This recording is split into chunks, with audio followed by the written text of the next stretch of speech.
Hello everyone, Hi. welcome back to Edupodshow with BBI, where we break the silence and build the future. I'm your host, Blessing Bodunde, and with me again today is my amazing co-host, Blessing Iriaka. BBI. Okay, if you joined us in our first episode, you will remember how we opened the heartbreaking realities in our primary education. And I tell you, that conversation was just the beginning. Yeah. Today, we'll be going into the critical part of it, which is teaching and learning materials. You know, as teacher call it, TLMS. So if you think notebook or pen is just a small thing, then sit back as we open the reality behind it. Stay tuned. We'll be right back.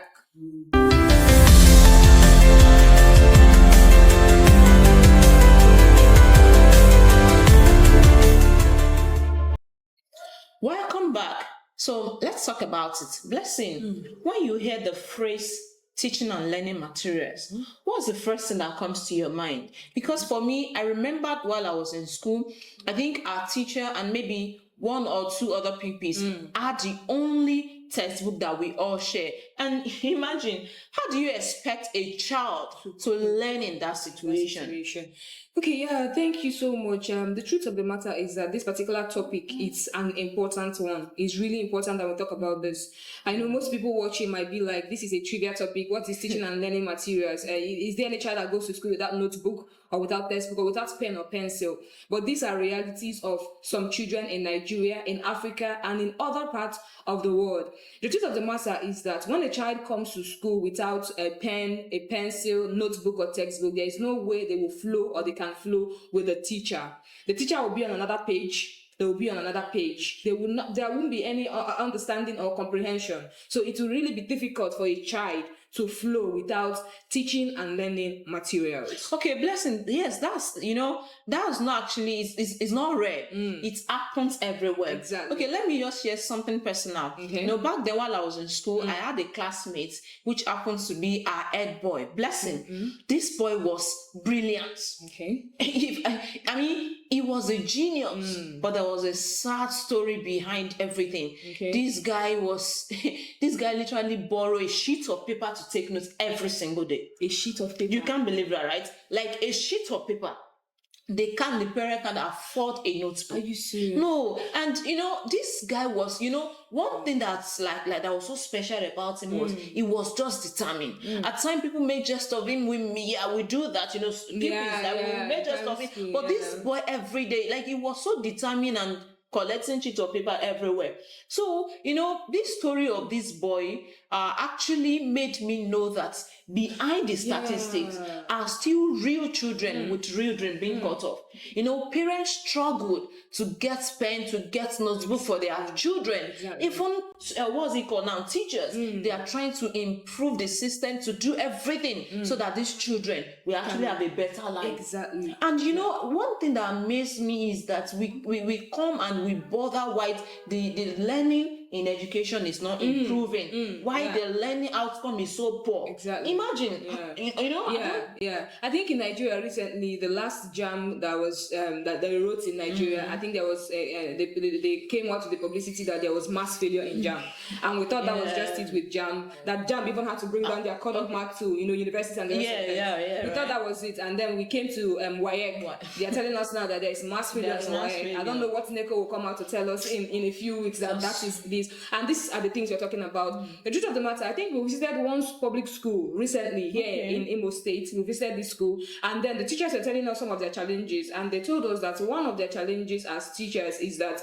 some of these pupils, because it was a primary school, they don't come to school with notebooks and textbooks.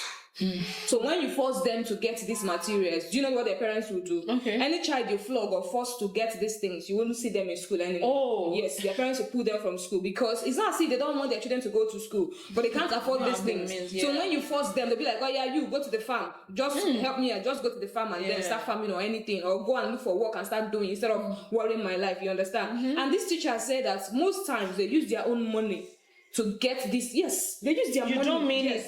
to get these materials for these children so that they can flow with them. So when you're talking about this particular topic, it's really an issue in Nigeria, in Africa, and I know not only in Africa, in other parts of the world. Blessing, I think I would like to cut you in. Okay. You know, and that's the reason why some children are walking around the streets.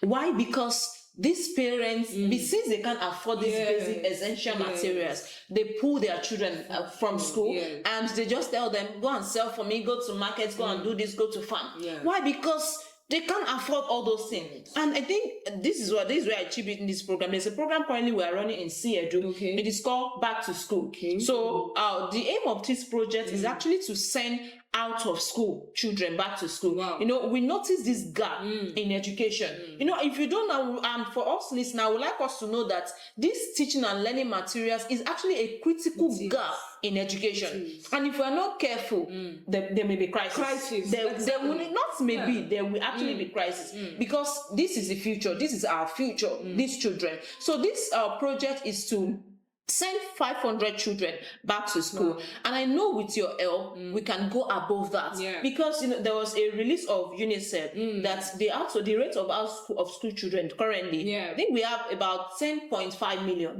that are out of school. 10.5 million. 10.5 million children. And that's primary, not the whole education, just primary education. Primary education. 10.5 million children are out of school. So, you know, for what we can do is just 500. And what will 500 solve in 10 million above? Like, what would that solve? So with your help, with your support, we can go above 500. Exactly. We can do 1,000. We can do 2,000. So I'm actually urging us to actually support this project. So again, I say this is a critical gap in education that we all must fix. If you go around the street, you will see these children walking around the street. And you know, one thing that amazes me is that when you call these children and say, okay, what happened? Why are you not in school? There was one child I saw one day, I think he was selling cola nuts, and I said, why are you not in school? He said, if I see someone to send me, I will go.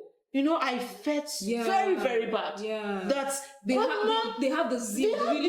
They want to go, but there was no means for them. So blessing, this is a critical gap that we must all feel. It is. And I also want to appreciate what the Commissioner for Education in Imo State did recently in the state. I think Professor BTO, yeah. He came up with a policy in Imo State recently, and I think I am loving it.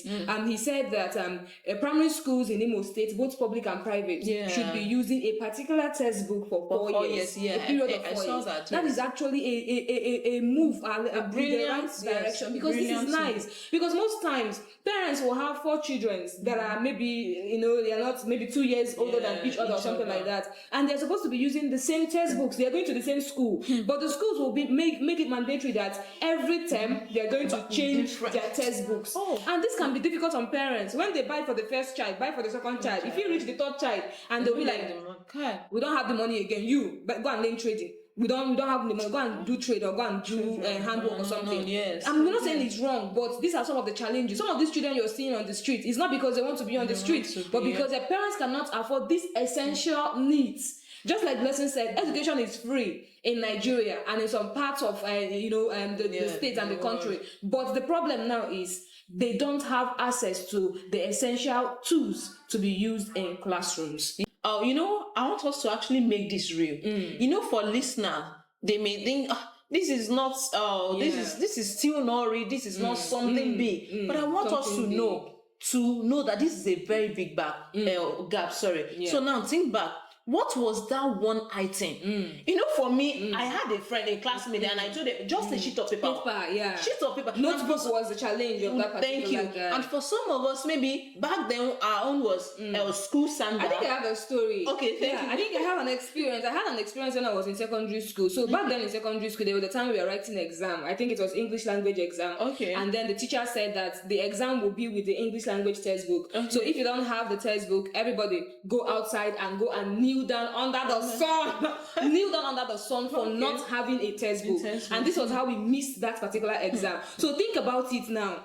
So for the children, this is going to be a trauma they will never forget in their life. So for children, because they failed or because they were not able to buy that textbook, they'll tell their mom, in fact, I'm not going to school again. What's the essence? You know what causes psychological trauma and everything, that a child will come to school and you need the child down under the sun because they couldn't afford a textbook, something that is not actually their fault. You understand? So these are, and I think this is not peculiar to me alone. There are some people out there who are watching us that actually went through one or two of these, situations or scenarios. Thank you, Blessing. Thank you for chipping that in. So I asked us again, what was that one item you couldn't survive without while you were in school? So I want us to know that teaching and learning materials, these things they are not luxuries. Exactly. They are essentials. And that is why EduPod, we are to break the silence so that we can shine light to these hidden challenges. That is why we are here. So again, there is something I would like us to reflect on, as we always do. So before we go,